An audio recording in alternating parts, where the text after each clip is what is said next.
Welcome to the Terrible Podcast with your hosts from SteelersDepot.com, where you can find all your latest and greatest Steelers news. It's Dave Bryan and Alex Kozora, always lit, talking Steelers. And now, here's Dave and Alex.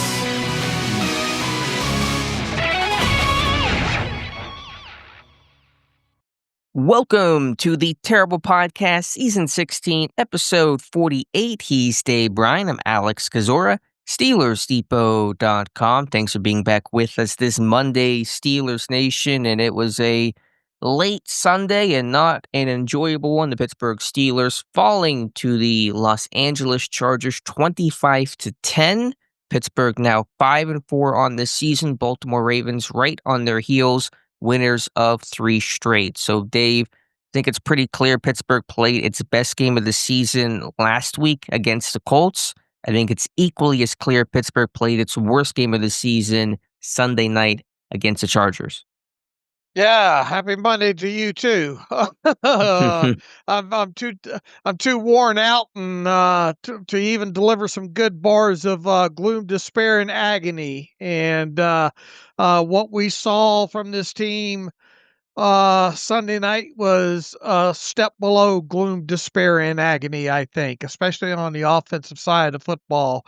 I've gone through the TV tape, one extra run. I've gone halfway through the all 22 before getting on here. There's not a lot positive to clip out and post on social media, and we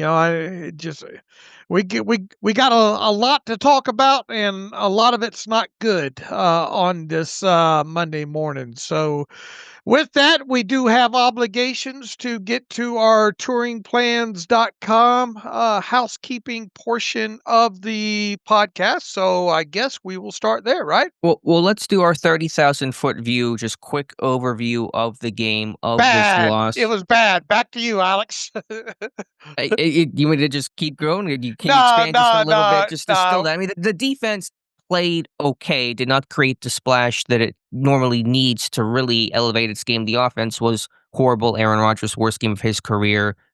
2 of 11 on third down. Started out 0-9. No conversion till 4 minutes left. So just give me a 30,000-foot view of how this loss happened.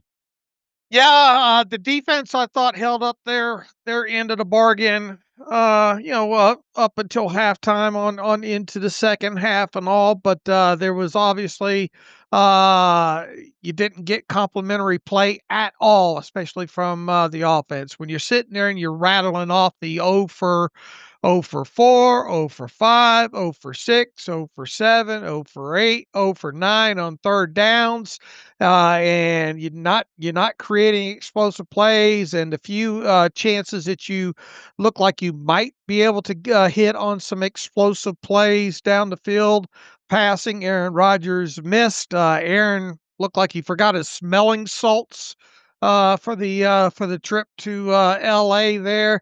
The run game never could get its footing, so to speak. I thought Jaylen Warren, for the most part, did what he could do on offense. That was, I mean, you had a couple of bad drops by Calvin Austin. One resulted in an interception.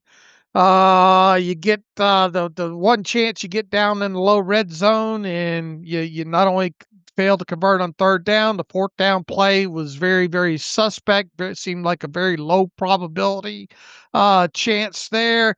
Chris Boswell nails a long 50-plus yard field goal, and then misses uncharacteristically below 50 yards. And once again, the defense, for the most part, kept that offense in check, but the play started to add up, and they eventually got one to McConkey for 50+ yards, and you got 5 sacks in this game, but you didn't create any takeaways, and you did have 2 chances at takeaways, one to Joey Porter Jr. and one to Kyle Duggar, and you did not take advantage of those opportunities. Those fell incomplete. And even though the Chargers only threw for like 220 something yards, I think the end tally was something like 175 or 179 yards after the catch. Now, McConkey had a good bit of that on his 58-yard pass, but uh, yeah, just not complimentary football at all. And the offense could have done a better job of keeping the defense off the field. But once again, you start the game 0 for 9, and you're not converting your first third down until the fourth quarter when pretty much the game is out of reach. It was all kind of academic after that took place. So yeah, Aaron Rodgers looked 51, not 41 last night. So that's about best I can do for you on 30,000 feet. That sums it up well. Steelers lost on offense. They lost on special teams, were okay defensively, but had some critical errors and did not make the splash weighty play that you needed in a game where your offense was struggling as mightily as it was. When you're 2 of 11 on third down, when you turn the ball over 3 times and effectively 4 with a turnover on downs that you just referenced on a really miserable 3-play sequence from Aaron Rodgers, when you do all those things against a quality team like the Chargers, you're going to get that loss, and Pittsburgh certainly deserved every bit of that defeat. All right, Dave, let's get into our housekeeping portion of this Monday show, presented by our friends over at touringplans.com. So if you're planning a trip to Disney, any of the Disney uh, parks or any of the cruise lines, Disneyland, Disney World, Disney Cruise Line, check out touringplans.com. Let them be a co-pilot. And they also have a free blog, kind of like us, doing some articles on the latest happenings in Disney, on wait times, and just some interesting information there. But the Touring Plans website can really give you all the information you need on those park wait times, restaurant reviews, everything to do to get you ready to make for a smooth experience as possible. So check out the website, touringplans.com. We thank them and Len Testa, the founder, longtime Steelers fan, for their partnership. Okay, Dave, from a housekeeping standpoint, Pittsburgh making some roster moves on Saturday, signing running back Trey Sermon to the roster. Will Howard was not activated, so good call by you. That window expires on Wednesday. I assume he will be by then, but we'll take that for the Wednesday show. Pittsburgh also elevated Mark Robinson, who was brought back earlier this week to play on special teams. He came up from the practice squad. Pittsburgh had several injuries heading into this game. Isaac Seumalo was ruled out. He did not play after giving that pec injury 1 week ago, I should say. Scotty Miller, Jabril Peppers, Cole Holcomb also missed due to injury or illness in game. One injury of note, Darius Slay left with a concussion after Kyle Duggar collided with him in the first half, making a tackle. Slay is in protocol. We'll see if he clears for the game week 11 against the Bengals. I think I've hit on housekeeping stuff, but if I'm missing anything, Dave, feel free to add in. Yeah, only 6 inactives needed for this game overall because of you having a 53-man roster and only one elevation from the practice squad, which you noted was Mark Robinson there. He obviously dressed and played, as did Trey Sermon. Most of your inactive list was Give-Me's and Scotty Miller, Jabril Peppers, Cole Holcomb, and Isaac Seumalo all ruled out. Logan Lee felt like a give me as well, too, because he hasn't dressed the last several games. And the only real question was, I think, who was going to be the final inactive. And just through deductive reasoning, I guessed it would be newcomer Broderick Martin Rhodes, kind of on arriving late in the week, new to the team. Felt like they would only dress the kind of the minimum to get by as far as defensive linemen. So it was a good guess on my part. Broderick Martin Rhodes inactive was the sixth and final one. That of course meant that Andres Pete dressed for the first time this year, and his first snap with the Pittsburgh Steelers was not a memorable one. A false start for him as the Steelers opened up in their jumbo personnel. They put Pete at right guard with Spencer Anderson as the extra blocker there. So I think that's the bulk of the housekeeping out of the way. And as you mentioned there, Darius Slay, boy, it's become a weekly thing with him about midway through the game going down with an injury. And this time he was unable to return due to a concussion. So we'll have to see how that checks out into this next week here as the team prepares for the Bengals.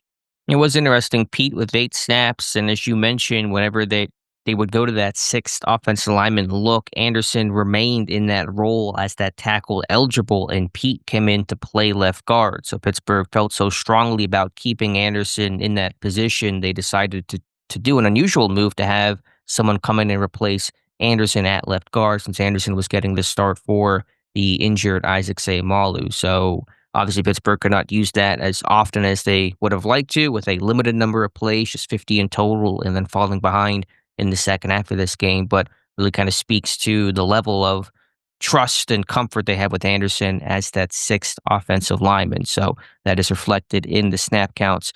Okay, Dave, let's get back into this game. 25-10 loss. Pittsburgh 5-4 on the season. You picked this game correctly. I, as the trends have been, picked it incorrectly, picking Pittsburgh, although I mentioned I really had a coin flip feeling about this kind of a game.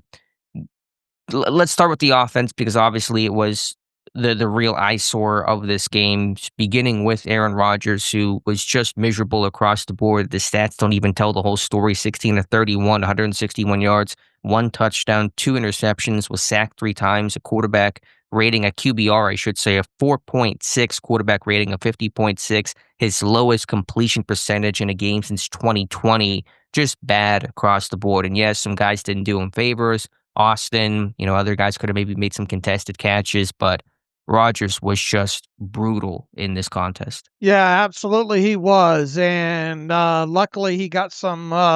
Tomlin kept him in the game late so he could try to improve that completion percentage, get the touchdown pass in there, and against mostly a prevent defense late. This offense only had one explosive play of 20 yards or more, and that came on the late touchdown to Roman Wilson. There, they only had 2 runs of more than 10 yards. So if you're scoring at home, if you technically want to include 10 plus yards runs as of explosive plays, he only had 3 in this game. As far as 20-yard explosive plays, as I mentioned, just 1. I think they have in total 4 explosive plays of 20 yards or longer in their last 3 games now. All right, because you had 0 against the Colts, you had 1 against the Chargers, and I think you had 3 in the game against the Packers going back 3 weeks ago. Aaron Rodgers, at the very least, and it's not saying much because nothing came of it, he did have an intended air yard distance in this game of 8 points. What did I put here? 8.7, was it? Let me find the exact number so I quote my own stats right. Much of which came from that first deep ball to DK Metcalf, which set the tone for the night. Yeah, 8.1 yards he had on average attempted air yard distance, and his average air yard completion in the game was under 3 yards, 2.94. That's quite the discrepancy there. Is that atypical, though? Because he's been living on those short passes all season. Is that number different from his seasonal totals? I think it's just the gap in, but I think he had a little bit longer. As far as his air yard completion average, no. That's right. That's what I'm asking. But as far as him at least trying to push the football down the field more for his average attempted air yard distance, I think that was a little higher. What was it going into this game as far as attempted air yard distance? Intended air yard distance for Aaron Rodgers was 5.7, I think, going into this game. So it was a slightly above his average as far as intended air yard distance. Right, but the actual achieved distance and explosive plays weren't there. Had 1 play over 20 yards tonight. That was the Roman Wilson touchdown, with the game essentially over. My concern when I talked about how the Chargers would win this game was Pittsburgh could not win with the quick pass game. The Chargers were very good at taking that away. The Pittsburgh would need to get some big explosive plays down the field, and simply put, they failed. Yeah, look, on the first on the deep one to DK Metcalf, obviously he was pressured out to Aaron Rodgers to his left side, and then throwing all the way back across the field. Didn't get to really step into it. That's a tough throw, but one you would think Aaron Rodgers would be able to make. But DK trying to do what he can to run the angle away from his wide receiver. I'm guessing Aaron probably thought he was going to go a little bit more vertical, but fact of the matter is that's a chance of essentially a touchdown, if not very deep down in the red zone there, and you missed. And it wasn't even close there. And another opportunity they had was Jonnu Smith, wide open, essentially over there on the right side. Aaron puts that way too high. Jonnu Smith did everything, gave it a great effort. Initially called the catch, yeah. Yeah, initially looked like maybe he caught it, but after review, smartly challenged and ruled incomplete on that one. And there was another one, a deeper one down the field to Calvin Austin that was nicely covered, and the defender in coverage kind of got himself out of phase to look for the football, but the ball was underthrown just enough that he was able to make a play on the on that football. If Aaron puts that out in front a little more on Calvin Austin, he probably catches that one. And on the miss to Johnny Smith, if you put that ball on him and a catchable where he doesn't have to leave his feet, that's probably a touchdown in that situation there. So that's just three. That's three of the deep ball instances there where you've got to complete at least two of those, I think. And at the very least, at least give Calvin Austin a better chance at the third one there. And you don't hit those plays, on your deep shots there. And once again, you only had one explosive play, and that was just a late, quick slant really to Roman Wilson, and got a lot of yak after that for a touchdown there. So the other shot Aaron tried to take was kind of a tight window throw to DK Metcalf in the middle of the field. He was high on that. That one got intercepted there. You know, not taking anything away from not trying to take any of the blame away from Aaron Rodgers, but you had a couple of drop, Calvin Austin, couple of those he missed, and one went off his hands. That was an intercepted ball on top of it. The Chargers did not blitz Aaron Rodgers.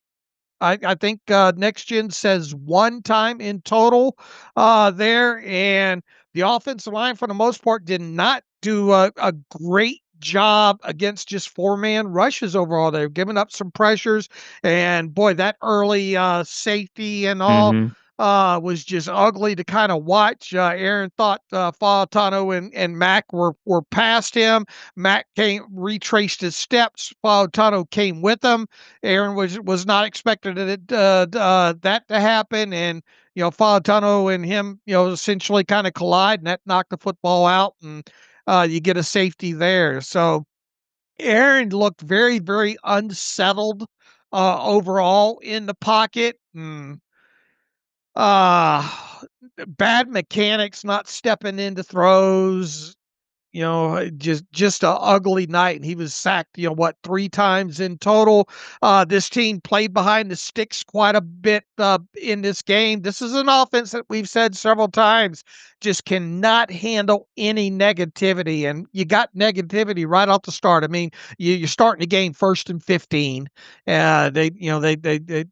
They go 3 and out after that. You had a Troy Fautano holding call that that effectively killed the drive during the game there. This offense, when it gets behind the sticks, just has a hard time recovering there. It was just very, very clunky. I thought Jaylen Warren did some nice things on some runs. I thought maybe they could run on this Chargers defense, especially outside the guards and tackles, and for the most part they did, but as far as interior runs go, really wasn't anything there. And if you're not registering those 10 plus yard runs, and if you're 0 for 9 to start the game on third down, you're 0 for 1 on fourth down. I mean, you two turnovers on offense, sacked 3 times. Uh, y you know, that's the story of the night. I mean, there's not a lot of good clips to post. I mean, he had the quick slant to, DK, in early in the game that felt like maybe you're gonna get some momentum there, but, you weren't able to stack good plays at all. Yeah, I mean, that much is obvious. Rodgers was just erratic. He threw high all night, whether that was downfield or even on short throws. I mentioned that sequence early fourth quarter. It's what's the score then? I think 15-3, 3. Yep. and Pittsburgh has 2nd and 6 at the Chargers 10, and Rodgers tries to throw hot to Metcalf on a slant, which he's done several times before this season. And it has generally worked, but the end, the edge guy dropped out and took that away, and Rodgers had to eat the football. So you got 3rd and 6. Rodgers facing some pressure up the middle, turns and tries to shield himself from it and throws wildly high over Kenneth Gainwell said. That could have been a first down, or at the very least made it 4th and very short, 4th and 2 or so. Then you're 4th and 6, and Rodgers tries to force a fade ball in double coverage to DK Metcalf, which wasn't even a good ball. It was just this low line front shoulder throw instead of either back shoulder or some high arcing play that Metcalf could have a chance to go up and get. And that kind of sums up the night right there. But the interception, the first one was bad decision, throwing high, the safety, bad moment there. Obviously, it was just really, really bad. I mean, Rodgers has always felt a little skittish in the pocket throughout the season, but he was at his worst and most exposed in this game. Yeah, I'm not sure what his time to throw. I don't think they have that updated yet It on. was longer. They showed during the broadcast at one point it was 3 seconds, which was the longest. Now that was about midway through the game. I don't know where it ended up, but it's probably one of his longer times of the season. Right, and he just did not feel comfortable in that pocket at all. Bad footwork, trying to turn away, out of throws as he's getting rid of the football, as you mentioned, to that one over to the left side to Gainwell, there, and yeah, he, like I said, it looked like he forgot his smelling salts because, he certainly wasn't the same.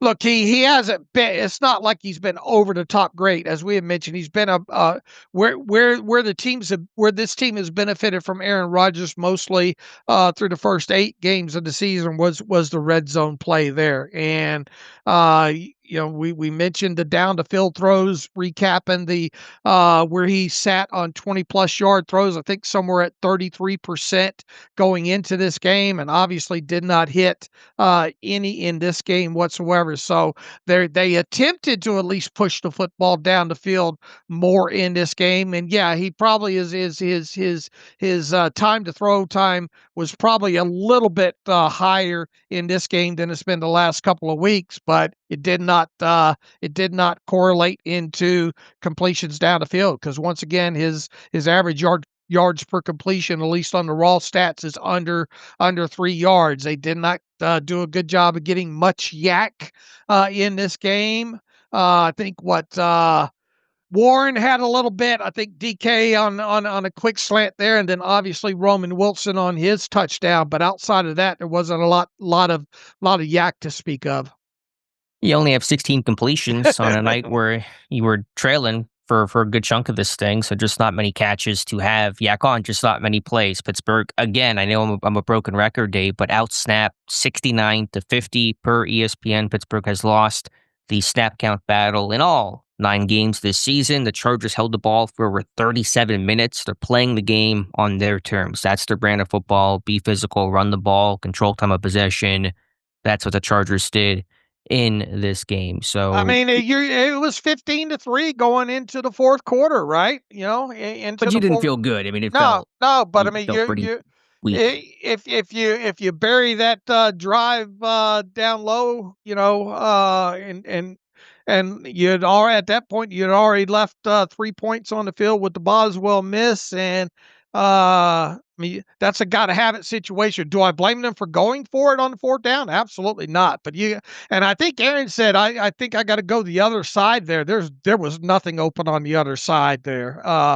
That play just felt like it was designed to go DK all the way, and it was. I mean, you're not even giving DK a good chance at that one, and essentially that's another turnover, right? Because Right. On downs. turnover on downs there. So you have technically, because you had to punt muff later and all like that, but you had 4 turnovers technically, I guess, in this game, And and a safety, which is yeah, effectively a turnover with right, points going right, back the other way. That 4th down, I don't think it was designed to go to DK. It's single backside. If you like to look, you can throw it. Rodgers wanted to, I think, try to get his best player the football, but it just was not the right moment. The Chargers were clearly taking that away. Nothing was really open. Maybe Fryermuth on that little angle route you could have hit there. But the principle of the matter is Rodgers is so locked in, not even trying to read the defense, just trying to force a throw, which is emblematic of his night overall. I won't pretend like his eligibles gave him much help. I have not watched all 22. Does not feel like many guys were open. I don't think the scheme was great. There was 1 3rd and 2 with the middle of the field wide open, no routes over the middle. I think he had maybe DK in the flat as something quick that was taken away. Nothing else there for Rodgers. So the separation certainly seemed underwhelming in this game, and receivers dropping some passes and just not stepping up and making some plays. So it's not all on Rodgers, but it starts and it's primarily falls on him with his worst game of not just this season, but right. maybe in quite some time. I know there were some tough games with the Jets last year, maybe the Vikings game last year, but I don't know the last time Rodgers played a game for being one of the most accurate quarterbacks in NFL history. He was completely inaccurate consistently to all levels in this game. Yeah, and I think he even completed his last 4 pass attempts of the game when essentially it's over. Let's see, Metcalf for 11 yards, Gainwell for 2 yards, Johnny Smith for 4 yards, and a 27-yard touchdown to Roman Wilson, effectively when the game is over, and he should probably, let's face it, he probably should be out of the game at that point. So 4 of his 16 completions came on the final offensive possession. It's a good stat. And so with the game, until the game was effectively over, Rodgers was completing about 44% of his passes down, 12 or 27. And had that number held, that would have been, I think, the second lowest completion percentage in a game in his NFL career. And this is Right. what start 250, I think, for him tonight. So just kind of sums up where his night was at. And yes, you had Austin, the one clank off his hands and off the trade deadline. To see that happen in a pretty poor game from him certainly is going to linger and lead to more calls about should Pittsburgh have been more aggressive and adding help with the deadline. I don't think a Jacoby Myers is going to get you a win in this game. Mm-mm. Rodgers was too much of a problem, this offense, too much of a mess, too many turnovers, and you saw Myers down there in Jacksonville as they blew a 29-10 fourth quarter lead. The problems run deeper than just a number 2 receiver. Look, you had 91 yards of your offense come out of Jalen Warren in this game, and How how much came many on the final drive? on the final drive for Warren? No, for the offense in general. It was a 65-yard touchdown drive with the game effectively over. So how many yards did you have up until that point? Oh, well, let's look and see I mean, your total net yards in the game on offense was, what was your total net? 221, and how many came on the final drive? 65. So you had 156 yards of total offense until that garbage time drive, which Right. is some Matt Canada level type stuff. Absolutely. And once again, oh, for your 2 third downs came during that last drive, right? 2 Mm-hmm. third down conversions, Yep. and the Roman Wilson touchdown was on 3rd down. So, you're not going to win. Look, I said couple of the main reasons why I picked the Chargers in this game was I was worried about the Steelers on 3rd downs, and I was worried about explosive plays, and they effectively 0 for 9 on 3rd down through the bulk of the game, and really no explosive plays up until that final drive either. So, that's you can't have that, especially when you're not taking the football away. Had Pittsburgh truly been 0 for on third down, it would have been the first time in a game since 2005 when Pittsburgh actually won that game. They beat the Green Bay Packers, and that was Rodgers' rookie year. That was the Troy Polamalu forced fumble on Brett Favre, return for a touchdown game, but Pittsburgh technically did not finish as such, 2 of 11. As you said, still a really miserable mark. In terms of the bright spots in this game offensively, it was Jaylen Warren. He ran hard. He created 5 yards per carry, had the hurdle, which was a rare highlight on the night, had one of the harder 2 yard runs you're going to see, breaking 3 tackles. So a guy that consistently steps up, brings energy, does his job on a night where a few others did. Yeah, and he ended up even only playing. Now, look, once again we're talking about not possessing the football enough here, but they have him down for 24 of 52 offensive snaps, 46%. Gainwell outsnapped him. I think most of that came on the last drive where I assume Gainwell was in, and so I don't think the numbers may look worse than what they actually are because Gainwell did Right. not have a carry. He only had 2 receptions. He was playing a lot on third down. There was one sequence about midway through the game. I think it was after the Warren hurdle where he came off for 3 straight plays. And I get he was running hard to get a carry, I think, right after the hurdle. But there was a timeout before that third down, and they still kept Warren on the sideline and had Gainwell in. And that was a little curious to kind of see Warren get that much of a breather. You thought he would go in on third down after the timeout. And I think Gainwell was having a large third down role in this game as he's had generally throughout the season, but probably a couple things you can nitpick, but the number looks a little bit worse than it probably actually is. Right, right. And once again, you're only, it's 52 snaps in the game on offense. Yeah, and I think 50 that counted, I think is Right. counting some of the pre-snap penalties, including the first play of the game from Andres Pete at left guard. So yeah, you just can't do much with 50 plays, but when you're 2 of 11 on third down, when you start over 9, when you turn the football away, when you're fumbling punts, when you're having safeties, you get 50 plays. Let's see. You had 1, 2, 3, 4, 5, 6, 7, 8, 9 drives that were 4 plays or fewer. How many were true 3 and outs? And count Uh, count the safety as such because it was a 3-play drive where you gave the ball right back. 1, 2, 3. The end of half, that was Yeah, don't count that as a okay. well, I mean, it effectively would have been. You can count it. It was 3rd and 10. They had thrown, I mean, if you want to didn't count convert. the interception too, late, five of them were, I guess, truer 3 and outs. Yeah, all right. So the bulk of your drives were 3 and outs, which again, no surprise whenever you're so bad on third down. And they were in some third and longs, but they weren't living in third and long the entire game. It wasn't as bad as some other weeks where you felt like you were in third and forever. I mean, they had some manageable third down situations. I don't have exactly what the average was or the play-by-play of the third down moments, but there was some makeable, situations where you just could not convert. And they throughout the on in totality, they had pretty good starting field position for most of the game too. So, it's not like you're having to go 75 yards on every one of these drives either. Yeah, the opening drive came out to the 40 because the Chargers' worst play was the opening kickoff, kicking Right. it out of bounds. And then Pittsburgh got the ball the next possession after going, 3 and out, I think, on that opening possession. The next possession, they're at the Chargers' 45 off the punt, the bad punt by J.K. Scott, and only get 3 points out of that, get 5 yards. And so you get 2 great field position drives and get a combined 3 points out of it. And that kind of set the bad tone for the rest of the game. Yeah, and your longest drive was 9 plays for 61 yards, and you end up missing the field goal in that situation. Well, you had the touchdown drive, which Right. technically was 65 yards, so I guess that was longer, but the game was I mean, obviously over. longer as far as plays running is what I said. Oh, and plays run, Yeah. right, yeah, 9. and then you had the Boswell 45-yard miss, which is his first true miss that wasn't a block or some extreme distance or terrible weather kick since December of 2023 against Arizona, which also came from 45 yards. He missed from 45 yards then and missed from 45 yards last night, so that is the theme in his kicks and kind of sums up the kind of night Pittsburgh was having. Yeah.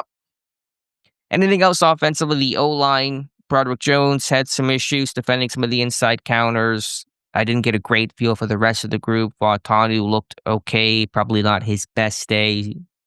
The run blocking, I don't know how well the group did. There weren't a ton of lanes there. I felt like Warren had to do more creating than in terms of having some lanes to run through. But what was your interpretation of the front five? I mean, I think some of those outside, the outside the guard runs were they hit on a couple of those, but once again, you only had two for longer than 10 yards overall, and the one time Caleb Johnson had a nice run, it gets called back on a Fautano holding call there, and couldn't overcome that negativity, honestly, uh and once again, the Chargers did not have to blitz a lot, but it still felt like they were getting pretty good pressure for the most part in some of those situations.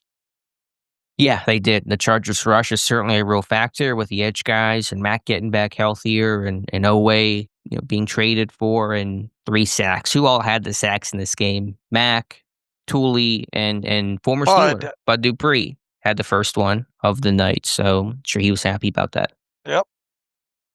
All right, Dave, any other thoughts here on the offense? No, there just wasn't a lot of good to talk about. I mean, It was offensive. It was offensive, yeah. And not in the good kind. Flipping over to the Chargers offense and the Pittsburgh Steelers defense. Again, the Steelers defense, I thought, held up. You allowed, 13 points through 3 quarters because the 2 were on the safety. And despite having some bad hands, the field position, the turnover by Rodgers end of the first half put Pittsburgh's defense on a short field. Now they got to force 3. They can't allow a touchdown there. Pittsburgh kind of lived and died by some of its man coverage. They brought some more pressure in this game than I thought they would. It often worked. 5 sacks on Herbert, beat him up pretty good in the first half. He got his ankle taped, although he looked no worse for wear by game's end. But, in man coverage, you saw Brandon Echols struggle with Ladd McConkey. Gave up the touchdown, the 58-yarder. He had good positioning, but couldn't finish the play there. So, McConkey's a good player. They had some talent with the skill guys. They were largely held in check, but McConkey won in some of those critical man coverage moments. Yeah, you're not going to shut those guys out with that receiving core for an entire game. So you definitely, that's where the complementary football comes in on the offensive side, which they obviously didn't get. But I mean, through the first half and all, they survived, and I thought overall they were, especially in the second quarter, they were starting to get better quality pressure and get some hits on Herbert, and dinged his ankle a little bit. For the most part, they kept Herbert contained in those running lanes. Now Herbert did break loose in the second half on one when they didn't do a good job of constricting the pocket. I think they blitzed something like what was it, 11 dropbacks in total. Now Herbert, when he did get the ball out, still had a high completion percentage and hit on a couple of plays, but the Steelers did get a couple of sacks on a couple of those and some hits on Herbert overall. And then it seemed like their game plan kind of shifted when they got a little bit of a 2-possession lead there, that Herbert started to get the ball out a little bit quicker as the second half progressed there. So, but you still were able to sack him, 5 times in this game? And there were, I mean, you had 2 interceptable balls. One hit Joey Porter Jr. right in the chest, and the other was floating up in the air that around the goal line there, that Kyle Duggar had an opportunity to come down with, and he didn't. So at least you did have 2 kind of legitimate opportunities of some interceptable balls in this game, and you did not take advantage of those. So how many do you want during a game there? Obviously, they did not force any fumbles or strip sacks or anything like that, but they at least created some negativity on the defensive side through the first 3 quarters there. And as you mentioned, defense only allowed 13 points up until the fourth quarter there. So.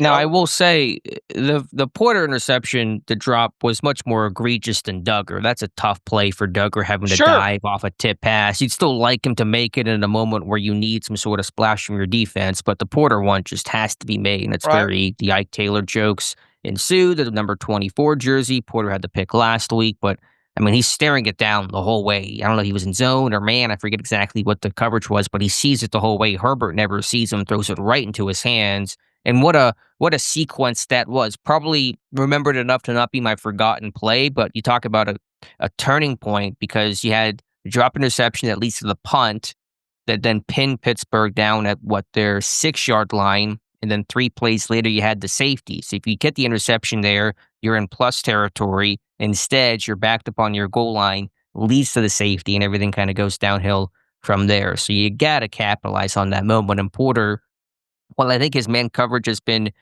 generally good, and he's done a decent job at times. The 2 biggest issues are the number of penalties and the lack of splash plays. You have a lot of negativity in terms of splash plays against you with the penalties, and you're not creating them yourself. He's never been a ball hawk, never been a takeaway kind of a guy, and that's a big problem. Yeah, absolutely. And once again, I don't, you're playing a quarterback in Herbert that's probably not going to make a lot of mistakes overall and give you chances at these interceptions and all. And, he put one right in the chest of Porter. And yeah, the Duggar one would have been tough, but, how many chances do you want, Can at least have the Porter one. There's no question about that, and that would have been a game changer, obviously. The run defense was good overall. Look at the numbers, 3.7 yards per carry. Vidal, the Chargers starting running back, 3.8, along at 12.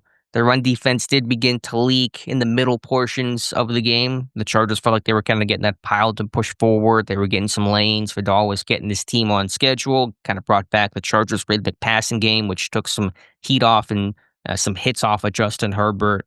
But again, just overall, look at these numbers, look at the points that Pittsburgh allowed despite the turnovers, the bad field position. It's hard to complain about this defensive outing. I mean, Watt, Herbig, Highsmith were good up front. Each had sacks. Highsmith had 2. Highsmith has 2 sacks in back-to-back games. TJ Watt has never done that in his career. I would have bet you money that would have happened at one point in his career. The last Steeler to do it was Cam Hayward in 2017, last outside linebacker in Pittsburgh, James Harrison in 2014. So Highsmith has been on a heater.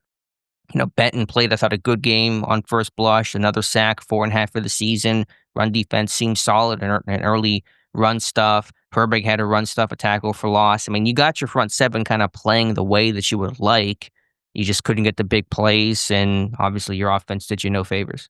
Yeah, and they, we talked about how good that Chargers offense was on third down going into this game, and in totality, they were 6 of 17 for the game, 35.3%. I mean, if I told you ahead of this game the Steelers defense would hold the Chargers to 35.3% on third down, you would have taken that in a heartbeat going into this one there. And their longest run of the game was the late scramble by Herbert for 15 yards, and then their other longest run was Vidal in the third quarter at the 8:03 mark for 12 yards there. So for the most part, once again, the defense up until the last couple drives there was at least holding up their end of the bargain there. Now, Eccles had a tough game in the slot. I think McConkey beat him early on lined up in the slot there, gave him the juke, and then obviously on the touchdown, almost the identical type situation there. You outside leverage and you get juked in to the middle of the field and easy pitch and catch in both those situations, I think, to McConkey there. So at least for 3 and almost 3 quarters, the defense was holding up their side of the deal here.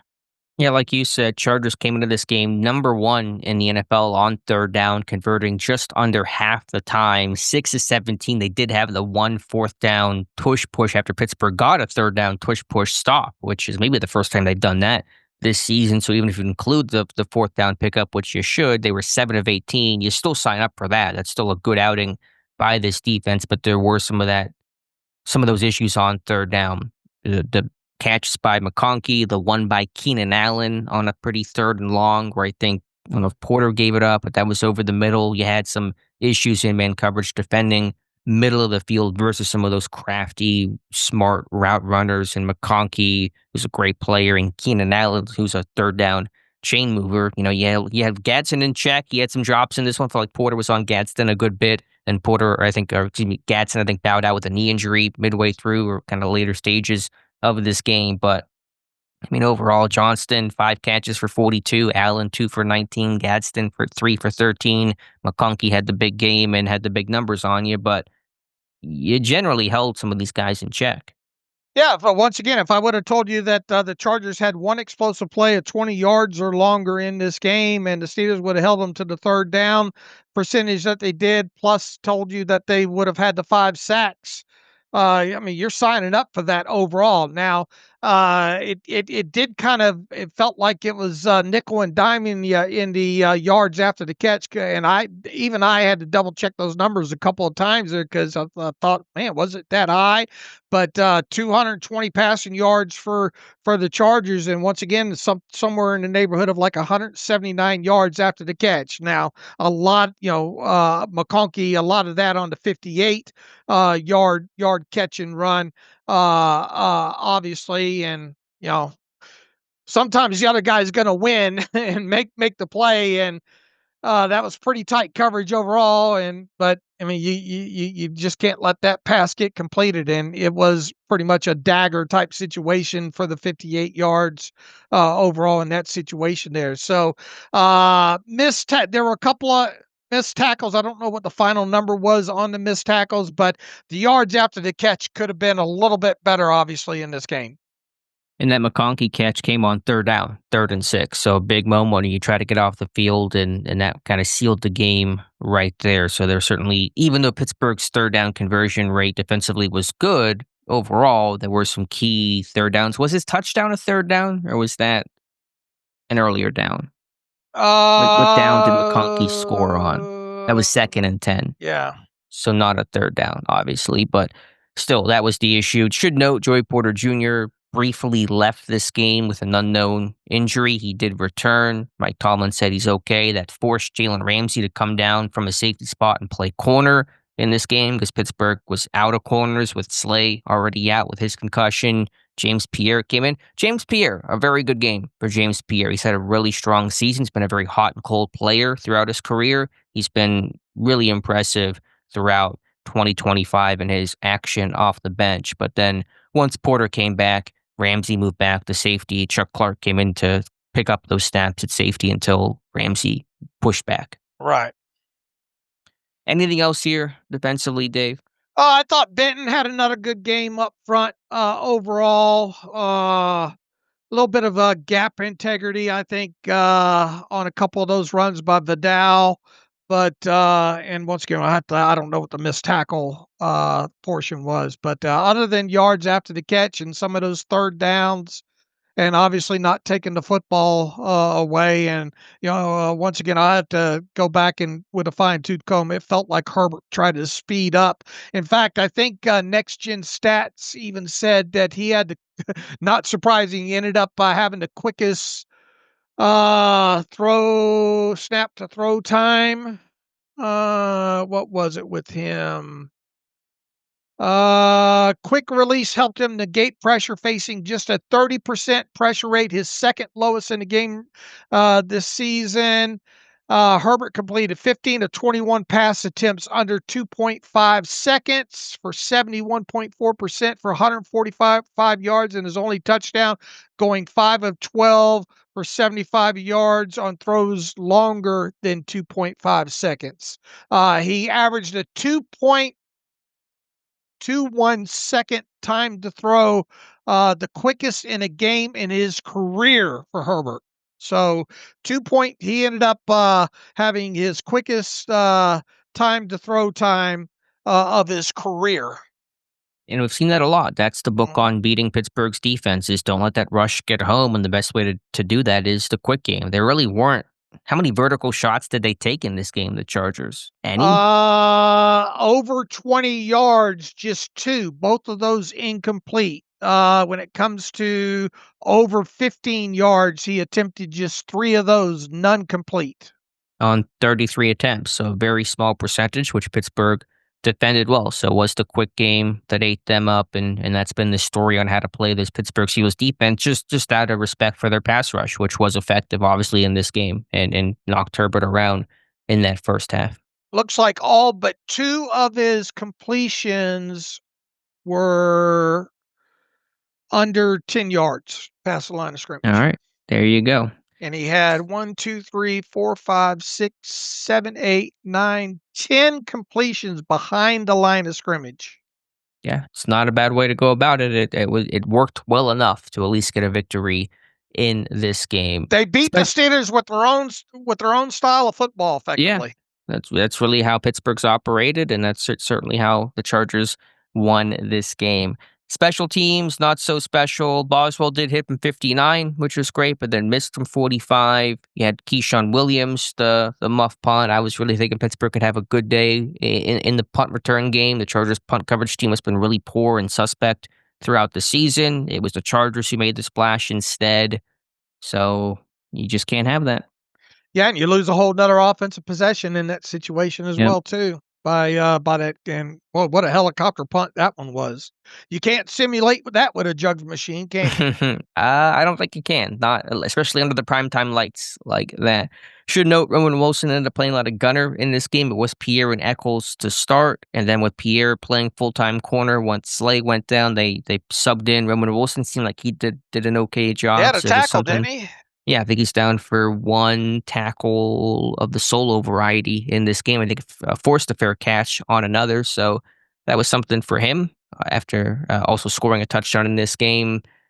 It's kind of all I got on special teams, but Pittsburgh really lost that side of the ball as well. Yep. I think there was a penalty or two that pushed Pittsburgh, and Trey Sermon had a hold call on a kick return, which is not great for a guy that just got signed to the 53. One other note defensively, a little quirk here, Dave. Patrick Queen had 12 total tackles, only 2 solo. So I think the stat was I pulled since 2006, he's just the 9th player to have 12 total tackles, but 2 or fewer solo. So a very quirky stat there. A lot of assisted tackles for Patrick Queen. I don't have a great feel for Queen. Wilson, Malik Harrison got some good burn in this game in some of the 3-4 packages to try to stop the run. Seemed to work okay, but you saw a pretty healthy rotation there. Mm-hmm. Ladd McConkey caught 4 of his 6 targets for a season high, 107 yards and a touchdown, recording all of his production on in-breaking routes. McConkey was particularly effective when matched up against cornerback Brandon Eccles, catching 3 of 4 targets for 89 yards and a touchdown across 15 matchups against him for next stats. On that touchdown, that's not some sort of match coverage. You had Duggar take the tight end in. Eccles, did he just kind of stop because he just got beat? Did he think there was help there? It just felt like he just lost the rep, but maybe there's some question about that coverage. Well, he got beat on a similar one like that earlier in the game, though, too. Spread out. I'll have to go back and compare both of them. Yeah, I mean, I didn't see him do the kind of classic throw his hands up and look at somebody as if he was expecting help on that play, so it just looked like he lost the rep. And McConkey's a great player. I really love McConkey coming out of Georgia. Super twitched up, smart, athletic route runner in those short area situations with some better long speed than he's given credit for. So good player, but certainly that's where Pittsburgh's defense took some hits. Absolutely, it did. Arthur Smith did not like the game plan. Defensively, the game plan seemed okay in terms of the plan of attack, but coaching, any other commentary on the coaching efforts? Yeah, the route combinations, they didn't do a whole heck of a lot out of bunch. I don't think, or at least weren't effective trying to rub guys off when the Chargers wanted to try to get Aaron to try to hold the football as long as possible in key down situations, and it seemed like a lot of time that they manned up. Overall, the Steelers really didn't have route combinations to help counter that to get guys open. Yeah, it felt like there was not a lot of guys open on third down, and when they were, Aaron Rodgers simply missed them. Pittsburgh now 0-5 when they turn the ball over at least 3 times in the post-Big Ben era, regardless of the number of takeaways they create on the other end. And, of course, they had 0 takeaways of their own. So lost the turnover differential. They were -3 and you're just not going to win that way. Not No. Pittsburgh, at least. No, especially when you're not getting explosive plays on the backside, and then effectively one of those, you might as well call the safety a turnover, right? Yeah, essentially. I mean, and the turnover on downs as well. So really, you had 5 turnovers: the 3 true ones, the one on downs, and the safety. Mhm. And that's just the fact they only, quote unquote, only lost by 15 makes it almost not impressive. But you think they would lose more in that situation, though. Of course, it was 25-3, and the game was over. And yeah, that was all she wrote before Pittsburgh had that very late touchdown. All right, I don't know how to put any more lipstick on this pig. I don't think we're trying to. I think we're not taking out the lipstick, and this one's a bad game. Now can bounce back. You got the Bengals, so you're facing a pretty weak defense, but you're facing a game you really have to have. You can't get swept by the Bengals. You don't want to lose at home. The Ravens are 4-5. They're hot in your heels. You got to try to stay in front of them. Obviously, it's going to be a probably close division race. You got 2 games against Baltimore upcoming. That cushion that once existed is basically gone. You got to just start winning, obviously. So, yeah, the good news is that this team has shown they can still play good football, and Rodgers has played good football for most chunks of the season, and so you want to give him some faith and some grace that he can bounce back and play well, but he must play a whole lot better starting next Sunday. Yeah, but let's face it, right now, this is just a middling team at this point. 6.1 adjusted net yards per passing attempt stat for both your offense and defense. 9 games into the season here. Uh, I mean that's right in the middle. That's a zero differential within there. So and here's the other aspect here, and the Steelers are almost a touchdown home favorite over the Bengals, but don't forget that this is a Bengals team coming off their bye week as well too. So and obviously a Bengals team with Joe Flacco off of a handful of days of prep, able to just dissect the Steelers' defense the first time they played them. This is about as must win as it gets right now with this game against the Bengals on Sunday. Yeah, to this point of the season, this is the closest thing to, I think, a must-win type of game.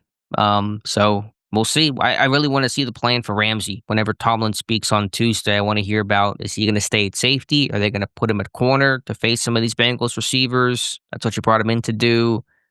We'll see. Obviously, Slay's situation and status may have some sort of impact on Right. Pittsburgh's plan going forward, but I don't know if Ramsey's going to be playing full-time safety against Cincinnati. All right, we'll see. Anything else? This team has been very hot and cold, and in some ways they can be very inconsistent throughout the course of a season, but it just feels like game over game, you don't know which version you're going to get. Even last year, you had a good hot streak and you had a really bad cold streak, 10-3 to the 4-game regular season losing streak. You were in kind of 1 or 2 buckets, and you stayed in those buckets for long stretches of time. This year, it's been very bipolar, very back and forth. Colts game, really strong showing. Chargers game, lay an egg. And just over the course of the season, Bengals game, you're a mess in that one.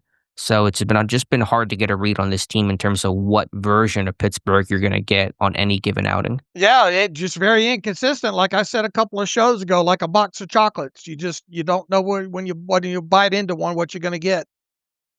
Right. So Pittsburgh's got to find that consistency going forward because it's hard to win at the NFL level when you are so hot and cold week over week. What did you think of Cam Hayward's comments post game that have been drawing some eyes? Steelers leader, team captain. Let me pull him up here. He was speaking to reporters. He said, quote, "We talk about it, but do we really know what we're doing, play in and play out? Do we trust the guy next to us, defense, offense? Do we trust each other to be in the right spots to make plays?"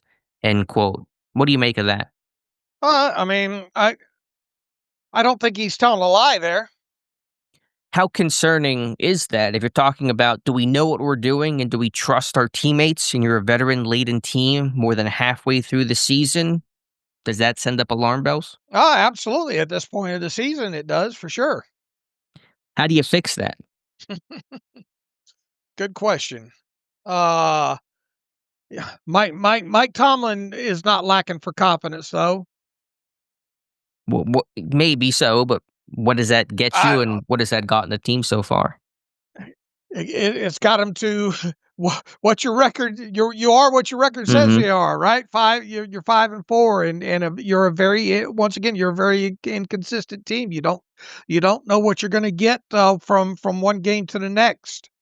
And as Aaron says, riding a roller coaster, yeah, hell of a damn roller coaster. Because you come out against the Colts and you play a really good game, and then you turn in your worst game of the season against the Chargers, and in front of a crowd that's obviously, and we knew it was going to be the case. I mean, that's like a home game for the Steelers.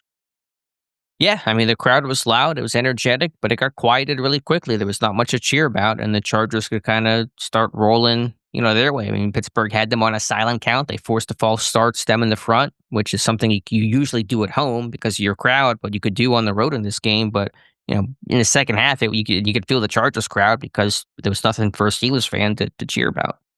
This is a middling team in the story right now. There is no reason to think otherwise. This is just a middling team. What are the odds they win the division? If you had to put the percentage on it, the odds makers have favored the Ravens almost every single week, but I think one throughout this year, and the odds are certainly in their favor right now from a kind of bookie betting It's perspective. not great because you still got to play. And look, I mean, I realize they're big favorites over the Bengals and all, but you got to show me you can beat this team and the good wide receivers, even though you might score some points against that defense. So are you going to be able to just outscore them? And then you got 2 games against Baltimore still to go, and they look like a different team since getting Jackson, some of those defensive players back. You still got Detroit. You got Buffalo. You got Y- who is this Chicago team that you're going to play in a couple of weeks? They're a capable team. They just had a big rally and win yesterday. So yeah, your next games are Bengals at Chicago, Buffalo at Baltimore, Miami at Detroit. And Miami's still playing with a little bit of fire as well Yeah, too. they just blew the doors off of Buffalo. Buffalo's defense has been an issue, but we know Pittsburgh's not going to have an easy time in that game. They're not going to have an easy time in any of these games. So yeah, I mean it's my thought was 10-7, second place. That's still kind of where I'm at, but that'll be I don't know. We'll see how it goes. Obviously, Pittsburgh has played Baltimore pretty well, but yeah, that cushion that she had early in the season has completely evaporated. You got 8 games left. You need 5 wins at least. Yeah, you got to get to in terms of making the playoffs or to win division. Just getting in the playoffs. Yeah, Yeah. yeah. So you got to go 5-3. Where are your 5 wins at? You'd like to think Cleveland's one of them. You'd like to think maybe Miami's another one. The Bengals, you would like to think, But and you're that not playing great ball right right, now. right. So we're okay. Let's say you get those 3. Where's your other 2? You try to split Baltimore. I think is generally how these things can go, especially kind of with the state Pittsburgh's in. So that's 4, and then your 5th has to come with Chicago, Buffalo, Or Detroit? or Detroit. Yeah, And that assumes that you take care of business, obviously, in right, all the other games, which right. If is you no if you no guarantee. drop any of those other ones of the like to think category, then you got to make it up against uh probably Buffalo or Detroit. And when you are such an inconsistent team, it's hard to sit there and say you'd like to think they'll beat this team because on paper doesn't seem to mean as much when you are such a temperamental type of group that can lay an egg against anybody. Now, the Chargers are a solid team, Right. and it's not like Pittsburgh lost to an AFC bottom dweller, but the Chargers had a beat up offensive line. It felt good about the matchup in this one. You were riding high off your best one of the season against the Colts, and you just can't carry that forward. I don't really believe in momentum in the sense of week to week type stuff because that stuff all goes away over the course of a week, and Right. yeah, I think it has a factor in game, but not really over the course of a season, generally speaking. But this team is just hard to get a read on, and it's hard to go in any game and saying, okay, I think I know how this game will go because Pittsburgh can just seem to play its best game or its worst game on any given Sunday. All right, you ready to get to some of these emails? Yeah, let's get to some emails, close out today's show. No live stream tonight. That's part of our normal schedule. Just want to shout it out though, just for anyone who was not sure. All right, this one from Jason Higgins. Dear Alex, please don't pick the Steelers ever again. LOL. That's it. Short and to Fair, the point. fair. Oh, that was it. That was the entire email. That's it. That's it. Okay. All right. That's the email. Fair enough. Edward Arnold writes in, a couple of weeks ago, I was unable to make the cut for the show. From listening to all shows, I think Dave is onto something with lack of explosive plays. That might play a big role in being able to come from behind to win. Below is my original email with the original question. Bummer of a performance. There was once a time when I felt like Tomlin would never lose by more than one score. Now it feels like it's either win close or lose big. Feels like it's been a while since the Steelers have been able to erase a 2-score deficit and go on to win the game. They erased the Bengals lead but still lost.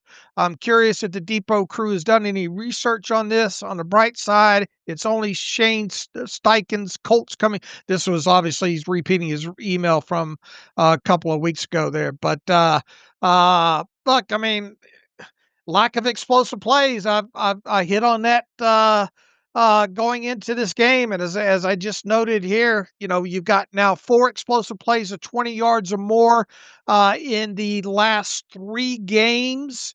Aaron Rodgers was over on deep passes this last game. Let's see. Once again, you only had 2 runs of your 2 longest runs. I don't know how many did Jalen Warren. You might have had 3 of 10 yards along. I'm just looking at the longest runs overall. But I mean, you're obviously not getting enough explosive plays all the way around from this offense, and it just feels like that they're not working on a short field. It's so hard for them. And look, this once again, this is an offense that just you give them any negativity, a false start, a holding call, tackle for loss, a sack, anywhere during the drive, it's going to kill it. Just looked up the stat of plays of 10 or more yards, run or pass, which I know pass is generally accepted 20 plus yards explosive, but even just being a little more generous and a little bigger picture, gains of 10 plus yards this season, Pittsburgh has 89. That is 31st in the NFL, only behind the Eagles, who play tonight, and I assume will pass the Steelers. And so Pittsburgh is very likely to end up last. Well, okay, the Eagles need 8, so maybe, but they're going to be 31st or 32nd in explosive plays or gains of 10 plus yards after tonight's game. And that's pass plays included, right? That's including pass and rushes of 10 or more yards. I'll do just pass plays of 20 or more, the conventional metric for explosive plays, where I assume Pittsburgh will be last or very much close to last place. So to your point, the explosive plays aren't there. Pittsburgh has 21 completions of 20 plus yards. That is 32nd, 31, 30, tied for 28th in the NFL. All right, not surprising. And that's why I hit on this ahead of this game was, unless they figure out a way to move the ball in chunks, and it feels like. And if they're not working on a short field, it feels like pulling teeth. Pittsburgh had 55 such pass plays last year. So for as bad as things were, you're not even close to matching that number from last season. In 2023, Pittsburgh had 41, which is about the number they're tracking to do. In fact, they're probably tracking below that number as of current recording. All right, here's one from David Kapoor. Gloom, agony, despair. We had fun watching the game. He evidently went to the game at SoFi, even though it was horrible. Took my nephew to his first Steelers game. That safety happened right in front of us, and everything fell apart after that. One of the worst offensive performances ever. Oi! Myron Cope screaming from his grave. He's got a good shot here of an end zone shot here, and David, you took your nephew to his first Steelers game there, so hopefully he's not traumatized.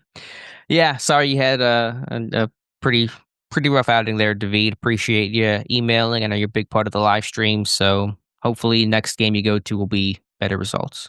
All right, Bryce, the offense was stuck in mud last night. He says, I can't understand for the life of me why Tomlin and Austin kept rolling Eccles out in single coverage versus McConkey. When you see the guy is getting cooked, why not send more double teams to McConkey in the slot on third down and trust your other corners to do the job, especially on a night where Pierre and Porter are playing well. Like you always say, Alex, this team struggles with adjustments to the other team's adjustment.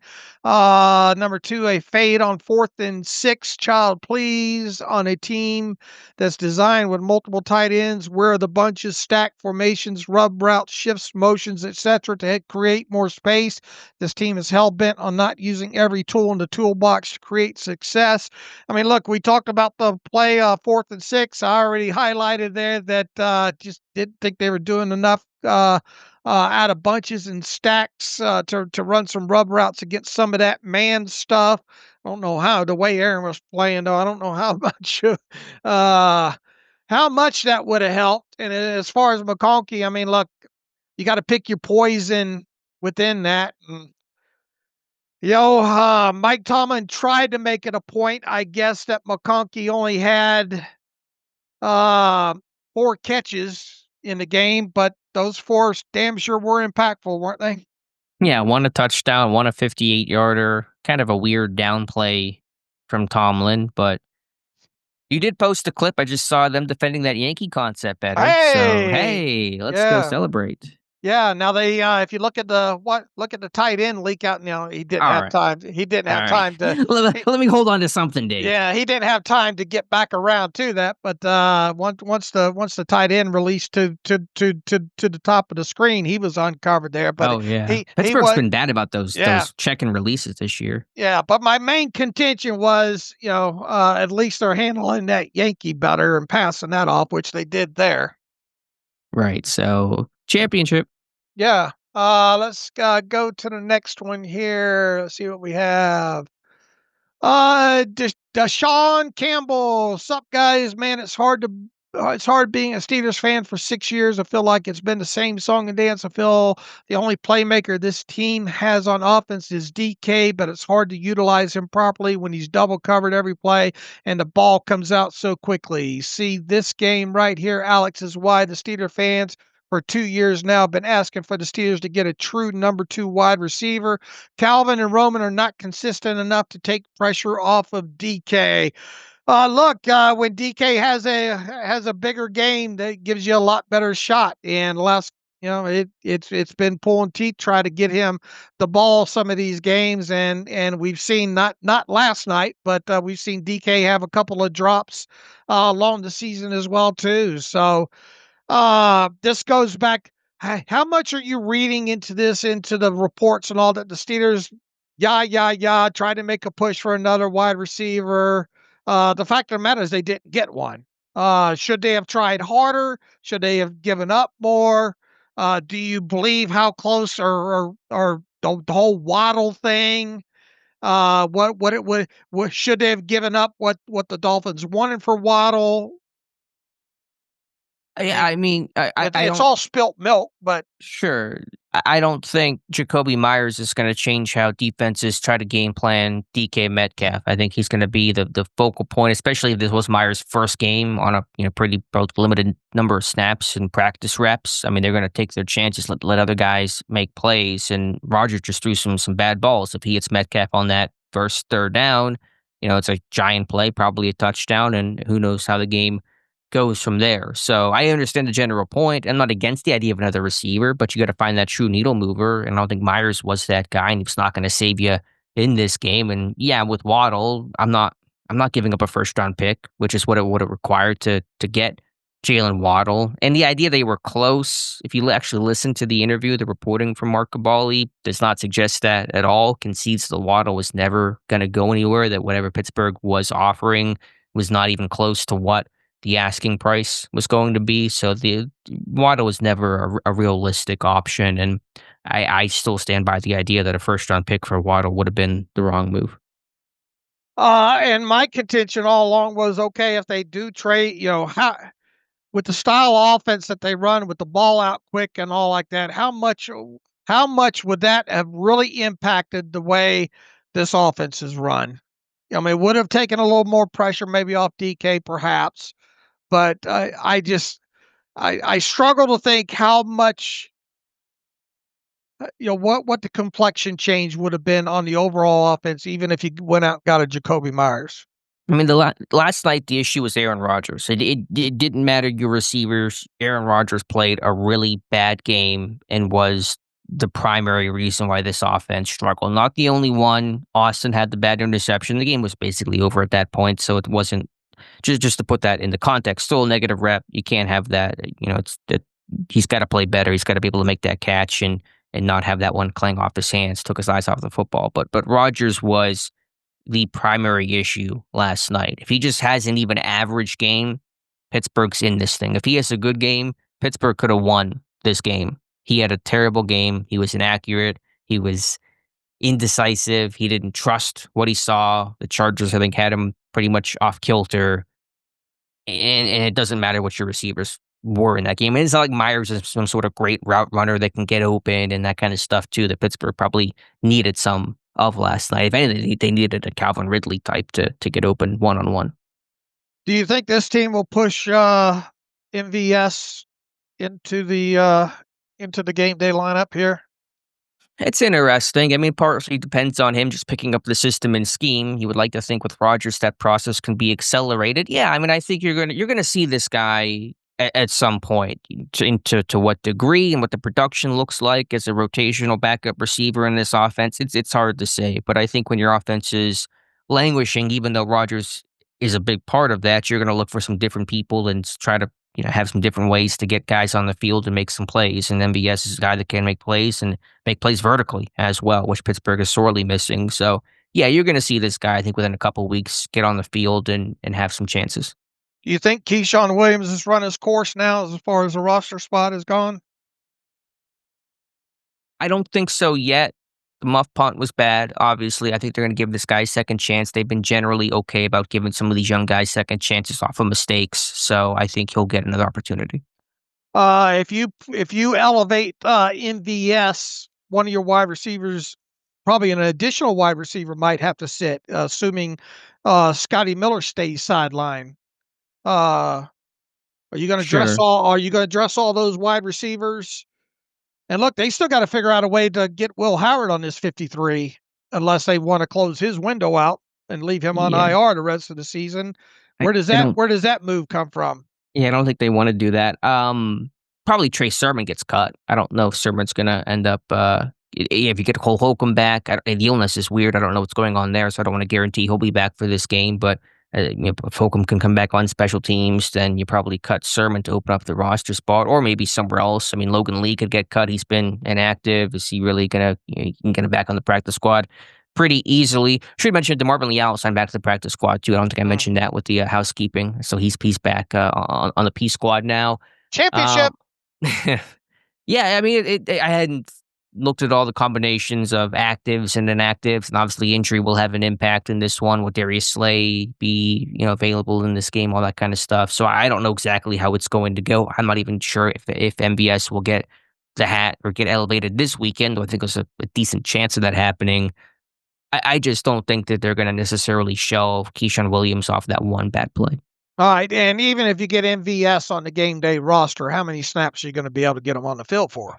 Right, and as a backup receiver, you don't get many chances, but if he gets out there for 10 snaps and they hit one deep ball, then that's 10 snaps well worth it. So I think they'll look to get him some sort of role and some sort of rotation, get his feet wet in this offense. I agree. I don't know for sure if it'll be this week or not, but after this week against the Bengals, you're going to see him on the field, I think, at some point here. Yeah, I would say sooner than later he's going to get an opportunity, provided he's doing things in practice, and has a good understanding of this offense to get the elevation. All right, this one from Jay writes in, appreciate the Aaron Rodgers experiment to win now. The experiment is over and it has failed. Tomlin forgot about Big Ben's final year. Whose 2021 passing chart looked similar to Rodgers? He asked. I would rather see a young quarterback in there getting the same results as Rodgers while also developing. In addition, being able to scramble out of the ongoing collapsing pocket. Steeler fans and I will now be reliving this recurring play next year with the failure to develop a young quarterback. So he's over the Aaron Rodgers experiment now. Yeah, I get the instinct off the loss, and it was bad. I've been very brutally honest in my criticism of Aaron Rodgers, but you know, let's just see what happens. I think Rodgers has brought a lot of good. I've been overall happy with him as a player, as a teammate.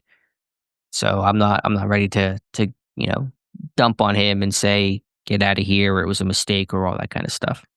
All right, Nathan Casey writes in, why get away from the run? Lots of frustration, but the number one frustration is why they get away from the run. Looking at Warren's carries, it seems they are actually afraid he will get hurt with too high of a workload. I'm all for not running him into the dirt like we did with Le'Veon, but these games are must have 3rd and 2, and he's cooking and he is out. Their fascination with Gainwell is hurting the team.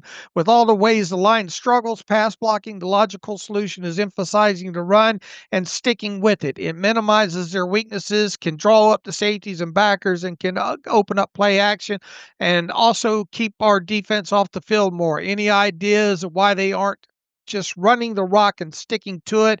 Well, into last night's game, the score was 3-12, so that shouldn't be an excuse. All right, well, once again, how many offensive plays did you have in this game? 50. All right. How many were third down situations were not third where they were third down and not able to run the football on?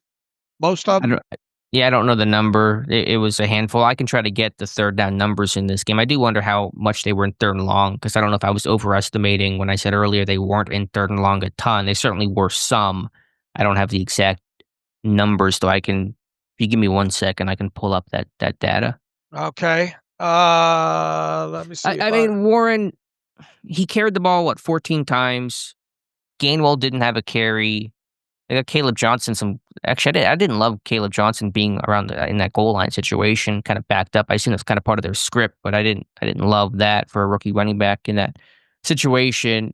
Remember, some of these are Aaron Rodgers also throwing on RPOs or throwing hot, like that 2nd and 6 one to Metcalf. So some of the calls are for runs or potential runs that are kind of decided upon by Aaron Rodgers. looks like third down, 3rd and 4, 3rd and 5, 3rd and 7, 3rd and 10, 3rd and 8, 3rd and 10, 3rd and 2. That was right after the timeout, wasn't it? The sack? Yeah, well, the 3rd and 2 was with Warren on the sideline that the reader is referencing after the Right. timeout. But wasn't that right after the timeout, right? And then you'd take a Yes. sack on 3rd and 2. Yes. 3rd and 8, 3rd and 6, 3rd and 10, 3rd and 4. So you tell me how many of those are 3rd and long, 7 plus. 1, 2, 3, 4, 5, 6. So 6 of your 11, so a little more than half. So yeah, I mean it was not great on third down, but I mean how many of those third and manageable did they convert? The ones that were less than 3rd and 7. Well, I mean, they only converted 2 third I know. downs. That's what I'm asking. I mean, the one was 3rd and 10. They converted. What was the And other the one they third, converted? The and Roman 4 was the touchdown. last one. Okay, so you still had 3rd and 2. You still had 3rd and 6. You still had some very makeable third downs that you did not convert. Obviously, on a night you didn't convert much of anything on third down. But the point being is you had the third down failures were not just because you were in 3rd and long. You had some manageable third down situations you also did not convert on. I guess his contention, he probably would have liked to seen them maybe run more on 1st down, I suppose. Yeah, I don't have necessarily an inkling that they didn't run enough. Warren 14 carries on 50 plays in a game in which you trailed and had to throw late. 10 of those plays were on that final drive where, of course, you're passing. Couple in some of the RPOs or kind of hot sight adjustment throws that Rodgers makes at the line, those checks. It's very low on my list of qualms or concerns. It's lack of quality possession of the football and plays to run. Because Yeah. you're right. On the last drive, how many plays? If you're running 50 plays, what was your final drive? You ran 8 on the last touchdown drive, and then you were down 22-3 with 10 minutes left, so of course you're throwing there. That was one of the interceptions.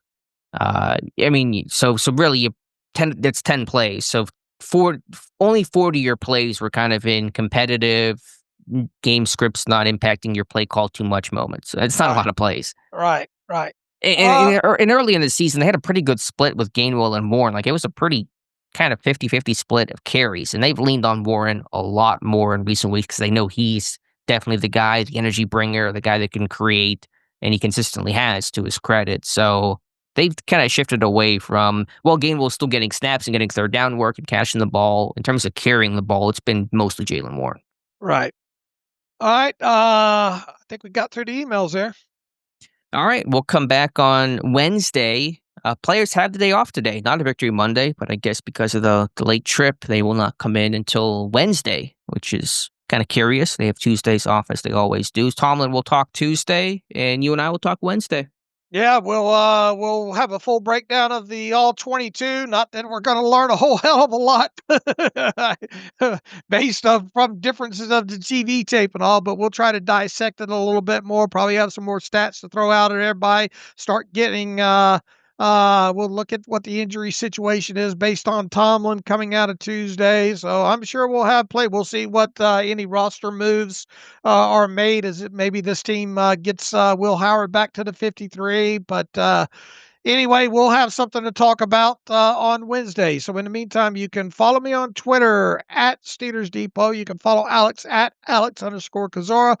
Follow the show at Terrible Podcast. Email the show, theterriblepodcast@gmail.com. If you like what we do and want to donate, SteelersDepot.com, hit the donate button. Also, if you like an ad-free version of the site, SteelersDepot.com, hit the ad-free button. You can follow the directions, get a username and login, and then make sure you hit login and use your username and password to take advantage of the ad-free version of the site. So until Wednesday, gloom, despair, and agony on all of us. As always, thanks for listening to the Terrible Podcast with Dave and Alex.